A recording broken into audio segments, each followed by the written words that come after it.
नमस्कार दोस्तों, welcome to our channel factory Gyan by Sachin. अब तक हमने कॉन्टेक्स्ट, स्कोप और प्रोसेसेस समझे, लेकिन एक बड़ा सवाल है, इन सबको चलाएगा कौन, क्वालिटी कल्चर बनाएगा कौन, क्यूएमएस को सफल बनाएगा कौन? इसका जवाब है लीडरशिप। आज हम IATF 16949 के इस बहुत ही इम्पोर्टेंट सेक्शन की शुरुआत करने जा रहे हैं, जिसका नाम है close 5 leadership. Quality management system कभी भी सिर्फ डॉक्यूमेंट्स, प्रोसीजर्स या ऑडिट से सफल नहीं होता। QMS तब सफल होता है जब लीडरशिप कमिटेड हो, मैनेजमेंट इन्वॉल्व हो और पूरी ऑर्गेनाइजेशन को डायरेक्शन मिले। इसलिए IATF 16949 कहता है quality start from the top. इस पूरे क्लोज 5 में हम समझेंगे leadership and commitment, customer focus, quality policy, organizational role and responsibilities, और देखेंगे कि कैसे स्ट्रॉन्ग लीडरशिप पूरी ऑर्गेनाइजेशन में क्वालिटी कल्चर बनाती है। क्लोज 5 हमें सिखाता है कि टॉप मैनेजमेंट को केवल अप्रूव नहीं करना है, बल्कि एक्टिवली लीड करना है। उन्हें करना होगा क्वालिटी पॉलिसीज बनाना, क्वालिटी ऑब्जेक्टिव्स तय करना, रिसोर्सेज उपलब्ध कराना, एम्प्लॉइज को मोटिवेट करना, कस्टमर फोकस बनाना, रोल्स और रिस्पॉन्सिबिलिटीज को डिफाइन करना, यानी लीडरशिप को बनना होगा क्वालिटी चैंपियन। स्ट्रॉन्ग लीडरशिप का सबसे बड़ा इम्पैक्ट क्या होता है? लीडरशिप इंश्योर करती है कि पूरी ऑर्गेनाइजेशन एक ही डायरेक्शन में काम करे। सबसे पहला, customer focus across the organization, मतलब कंपनी का हर डिपार्टमेंट और हर एम्प्लॉय का अल्टीमेट गोल होता है कस्टमर सेटिस्फैक्शन। दूसरा, एम्प्लॉय इंगेजमेंट और अवेयरनेस। लीडरशिप एम्प्लॉय को इन्वॉल्व करती है और उन्हें अवेयर बनाती है कि उनका रोल क्वालिटी में कितना इम्पोर्टेंट है। और तीसरा, QMS का डेली ऑपरेशंस में इंटीग्रेशन। क्वालिटी सिर्फ डॉक्यूमेंट तक लिमिटेड नहीं होती, क्वालिटी हर रोज के काम का हिस्सा बन जाती है। यही होती है स्ट्रॉन्ग लीडरशिप की रियल पावर। तो चलिए दोस्तों, शुरू करते हैं close 5 leadership. Remember, strong leadership होता है स्ट्रॉन्ग क्वालिटी मैनेजमेंट सिस्टम। दोस्तों, अब हम आते हैं IATF 16949 के क्लोज 5.1 लीडरशिप एंड कमिटमेंट पर। यह क्लोज बताता है कि क्वालिटी मैनेजमेंट सिस्टम की जिम्मेदारी सिर्फ क्वालिटी डिपार्टमेंट की नहीं होती, बल्कि टॉप मैनेजमेंट की होती है।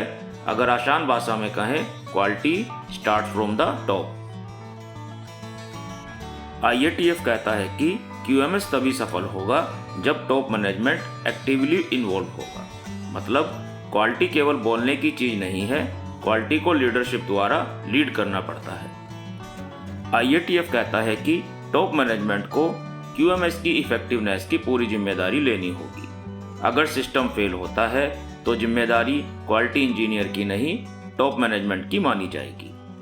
टॉप मैनेजमेंट को इंश्योर करना होगा कि क्वालिटी पॉलिसी बनाई जाए, क्वालिटी ऑब्जेक्टिव्स तय किए जाएं, ये कंपनी की स्ट्रेटजी से मैच करें। यानी क्वालिटी गोल्स अलग नहीं होने चाहिए, वे बिजनेस गोल से जुड़े होने चाहिए। QMS अलग सिस्टम नहीं होना चाहिए। QMS एक बिजनेस का पार्ट होना चाहिए। मतलब production planning, purchasing, sales, operations, सब में QMS इंटीग्रेट होना चाहिए। इसके अनुसार टॉप मैनेजमेंट को प्रमोट करना होगा प्रोसेस अप्रोच की ओर, रिस्क बेस्ड थिंकिंग को, यानी काम प्रोसेस से चले, डिसीजन रिस्क सोचकर लिए जाएं। दोस्तों, क्वालिटी बिना रिसोर्सेज के पॉसिबल नहीं है। इसलिए मैनेजमेंट को इंश्योर करना होगा कि man power, machines, infrastructure, training उपलब्ध हो। टॉप मैनेजमेंट को पूरे ऑर्गेनाइजेशन में यह मैसेज देना होगा कि क्वालिटी इंपॉर्टेंट है, QMS फॉलो करना जरूरी है, क्योंकि जब लीडरशिप बोलती है तो लोग सुनते हैं।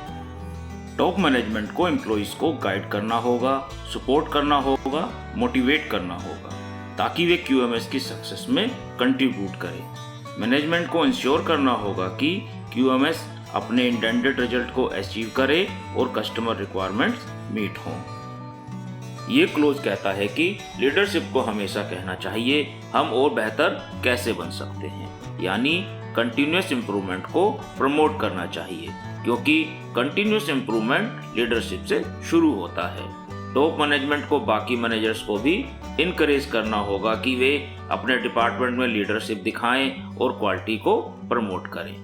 स्टैंडर्ड में बिजनेस शब्द का मतलब है ऑर्गेनाइजेशन की कोर एक्टिविटीज, चाहे वो प्राइवेट हो, गवर्नमेंट हो, प्रॉफिट हो या नॉन प्रॉफिट। क्लॉज 5.1 हमें सिखाता है कि क्वालिटी लीडरशिप से शुरू होती है, टॉप मैनेजमेंट रिस्पॉन्सिबल है, क्यूएमएस बिजनेस का एक हिस्सा है। लीडरशिप होती है communication plus resources plus support plus improvement, यानी कि स्ट्रॉन्ग लीडरशिप होती है स्ट्रॉन्ग क्वालिटी कल्चर। दोस्तों, अब हम आते हैं IATF 16949 के क्लॉज 5.2 क्वालिटी पॉलिसी पर। क्वालिटी मैनेजमेंट सिस्टम की डायरेक्शन और फाउंडेशन एक चीज से शुरू होती है, वो है क्वालिटी पॉलिसी। क्वालिटी पॉलिसी सिर्फ एक डॉक्यूमेंट नहीं होती, यह ऑर्गेनाइजेशन की क्वालिटी कमिटमेंट का डिक्लेरेशन होती है। इस क्लॉज के अनुसार टॉप मैनेजमेंट की जिम्मेदारी है कि वह क्वालिटी पॉलिसी को इस्टेब्लिश, इम्प्लीमेंट और मेंटेन करे। क्वालिटी पॉलिसी ऐसी होनी चाहिए जो ऑर्गेनाइजेशन के पर्पस और कॉन्टेक्स्ट के अनुसार हो, यानी कंपनी क्या करती है और किस एनवायरनमेंट में काम करती है उससे अलाइंड हो। ऑर्गेनाइजेशन की स्ट्रेटेजिक डायरेक्शन को सपोर्ट करे, मतलब क्वालिटी पॉलिसी बिजनेस गोल से जुड़ी होनी चाहिए। क्वालिटी ऑब्जेक्टिव बनाने के लिए फ्रेमवर्क प्रोवाइड करें, यानी पॉलिसी से क्लियर डायरेक्शन मिले कि हमें क्वालिटी में क्या अचीव करना है। एप्लीकेबल रिक्वायरमेंट्स को सेटिस्फाई करने की कमिटमेंट दे, यानी कस्टमर, लीगल और रेगुलेटरी रिक्वायरमेंट्स को पूरा करने का वादा करे। और सबसे इम्पोर्टेंट, कंटिन्यूअस इम्प्रूवमेंट की कमिटमेंट शामिल हो। सिंपल शब्दों में क्वालिटी पॉलिसी बताती है कि ऑर्गेनाइजेशन क्वालिटी को लेकर कितना सीरियस है। दोस्तों, इस क्लॉज के अनुसार पॉलिसी बनाना ही काफी नहीं है, उसे कम्युनिकेट करना और इम्प्लीमेंट करना और भी जरूरी है। क्वालिटी पॉलिसी डॉक्यूमेंटेड इंफॉर्मेशन के रूप में मेंटेन होनी चाहिए, ऑर्गेनाइजेशन के हर एम्प्लॉय तक कम्युनिकेट होनी चाहिए, एम्प्लॉय उसे समझें और अपने काम में अप्लाई करें, और ज़रूरत पड़ने पर इंटरेस्टेड पार्टीज के लिए भी यह अवेलेबल होनी चाहिए। दोस्तों, याद रखिए, अगर एम्प्लॉयज़ को क्वालिटी पॉलिसी पता ही नहीं है तो QMS इफेक्टिव हो ही नहीं सकता। क्वालिटी पॉलिसी होती है direction plus commitment plus improvement. दोस्तों, एक इफेक्टिव क्वालिटी पॉलिसी सिर्फ दीवार पर लगा हुआ पोस्टर नहीं होती, यह ऑर्गेनाइजेशन को देती है क्लियर डायरेक्शन, हमें क्वालिटी में कहाँ जाना है।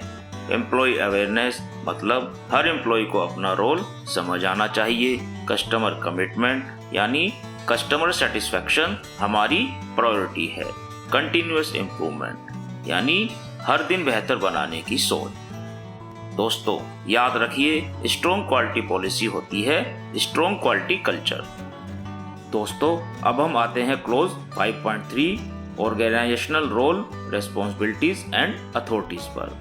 क्वालिटी मैनेजमेंट सिस्टम तभी इफेक्टिव बनता है तब ऑर्गेनाइजेशन में हर व्यक्ति को पता हो कि कौन क्या क्या करेगा, किसकी जिम्मेदारी क्या है और किसके पास अथॉरिटीज हैं, यानी QMS में कंफ्यूजन की कोई जगह नहीं होनी चाहिए। इस क्लॉज के अनुसार टॉप मैनेजमेंट की जिम्मेदारी है कि सभी रेलेवेंट रोल्स की रिस्पॉन्सिबिलिटीज असाइन की जाएं, अथॉरिटीज क्लियरली डिफाइन की जाएं और सबसे इम्पोर्टेंट, ये पूरी ऑर्गेनाइजेशन में कम्युनिकेट और अंडरस्टूड हो। सिंपल शब्दों में, right person plus right responsibility plus clear authorities मिलकर बनती हैं इफेक्टिव क्वालिटी मैनेजमेंट सिस्टम। इस क्लॉज के अनुसार ऑर्गेनाइजेशन को यह इंश्योर करना है कि quality management system international standard की सभी रिक्वायरमेंट्स को फॉलो और मेंटेन कर रहा है। इस क्लॉज के अनुसार ऑर्गेनाइजेशन को सुनिश्चित करना है कि सभी प्रोसेसेस अपने इंटेंडेड आउटपुट दे रहे हैं, मतलब प्रोसेस सिर्फ चल नहीं रहे बल्कि सही रिजल्ट्स भी दे रहे हैं। यह क्लॉज कहता है कि QMS की परफॉर्मेंस और improvement opportunities regularly top management को रिपोर्ट की जाएं, यानी मैनेजमेंट को हमेशा पता होना चाहिए कि QMS कैसा परफॉर्म कर रहा है। यह क्लोज कहता है कि पूरी ऑर्गेनाइजेशन में कस्टमर फोकस कल्चर प्रमोट किया जाए, यानी हर डिपार्टमेंट और हर एम्प्लॉय समझे कि customer is the ultimate priority. जब भी QMS में कोई चेंज प्लान या इम्प्लीमेंट किया जाए तो सिस्टम की इंटीग्रिटी बनी रहनी चाहिए। मतलब चेंजेस से QMS कमज़ोर नहीं होना चाहिए बल्कि और स्ट्रॉन्ग होना चाहिए। दोस्तों याद रखिए, क्लियर रोल और रिस्पॉन्सिबिलिटीज़ के बिना QMS फेल हो सकता है। Right responsibilities plus right authorities मिलकर बनता है strong leadership and strong quality management system. तो दोस्तों इस वीडियो में हमने क्लोज 5 लीडरशिप को डिटेल में समझा। हमने जाना कि टॉप मैनेजमेंट की लीडरशिप और कमिटमेंट क्यों ज़रूरी है, क्वालिटी पॉलिसी कैसे बनती है और कम्युनिकेट होती है, ऑर्गेनाइजेशन में रोल, रिस्पॉन्सिबिलिटीज़ और अथॉरिटीज़ को कैसे डिफाइन किया जाता है। यानी अब हमारा QMS सिर्फ बना नहीं है बल्कि उसे स्ट्रॉन्ग लीडरशिप और क्लियर डायरेक्शन भी मिल चुकी है। लेकिन अब अगला बड़ा सवाल है, ऑर्गेनाइजेशन अपने गोल कैसे अचीव करेगा, रिस्क और अपॉर्चुनिटीज़ को कैसे आइडेंटिफाई करेगा, क्वालिटी ऑब्जेक्टिव्स कैसे सेट होंगे और अचीव कैसे होंगे। और यहीं से शुरू होता है QMS का अगला महत्वपूर्ण फेज, क्लोज 6 प्लानिंग। अगले वीडियो में हम सीखेंगे risk based thinking, quality objectives, planning of changes. अगर आपको ये ट्रेनिंग यूज़फुल लग रही है तो लाइक करें, factory Gyan by Sachin channel को सब्सक्राइब करें और अपने कलीग्स के साथ ज़रूर शेयर करें। मिलते हैं अगले वीडियो में क्लोज 6 प्लानिंग के साथ।